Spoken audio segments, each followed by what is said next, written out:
vous observez qu'il y a un regain des attaques terroristes contre les pays de l'AES.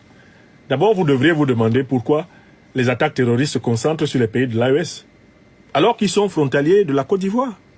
Ils sont frontaliers du Sénégal, ils sont frontaliers du Ghana, ils sont frontaliers de la Guinée-Bissau, ils sont frontaliers de la Mauritanie, ils sont frontaliers de l'Algérie. Les attaques terroristes, il n'y en a pas là-bas. Tout est concentré, globalement, sur le Mali, le Burkina Faso et le Niger en Afrique de l'Ouest. Pourquoi? Ne me dites pas que les terroristes sont aveugles, qu'ils ne connaissent pas la direction de la Côte d'Ivoire, qu'ils ne connaissent pas la direction du Sénégal. Ne me dites pas que les terroristes sont aveugles, ils ne connaissent pas la direction de la Mauritanie. Ne me dites pas que les terroristes sont aveugles, ils ne savent pas où se trouve l'Algérie. Ils ne savent pas où se trouve le Ghana. Ne me dites pas un second argument qui est tout aussi faux.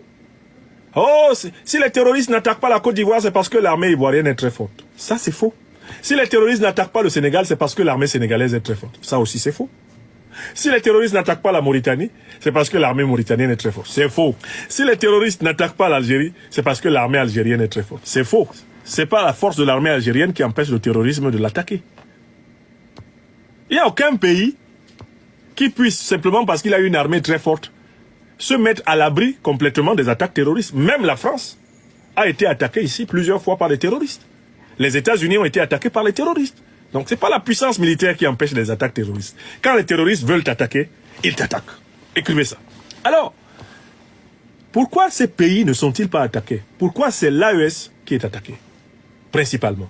Ces pays ne sont pas attaqués parce que la plupart de ces pays qui sont autour de l'AES, en fait, sont des bases arrières des groupes terroristes ou des puissances parraines du terrorisme.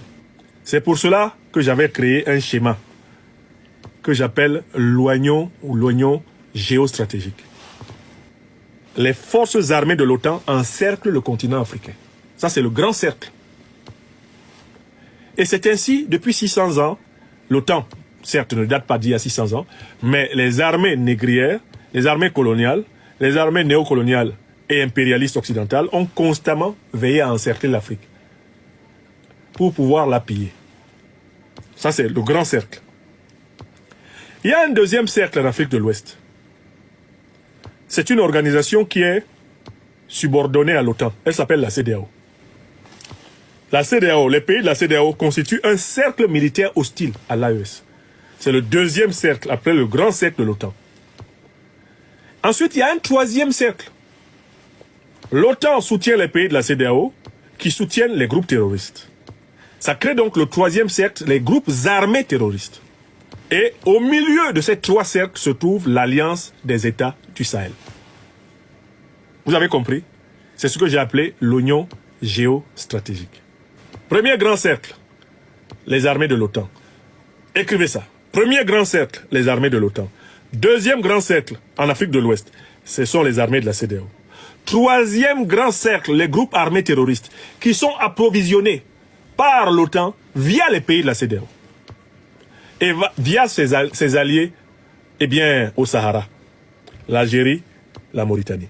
Donc, en fait, il faut que les Africains se rendent compte que quand le président Ibrahim Traoré a utilisé l'expression de guerre de haute intensité, ce qu'il voulait dire, c'est qu'il était parfaitement conscient que les groupes terroristes auxquels on a affaire à l'intérieur du territoire de l'AES sont soutenus par les pays vassalisés de la CEDEAO. Lesquels pays vassalisés de la CEDEAO sont soutenus par la grande alliance impériale terroriste de l'OTAN.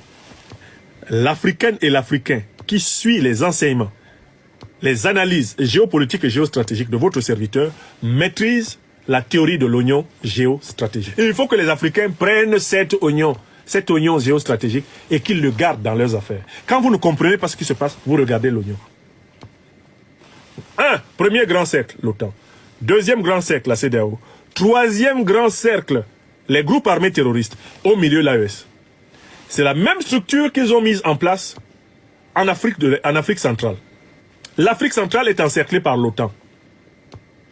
Le deuxième cercle d'encerclement de l'Afrique centrale, ce sont les pays de l'Afrique centrale qui hébergent les troupes, eh bien, de l'OTAN et le commandement de l'OTAN.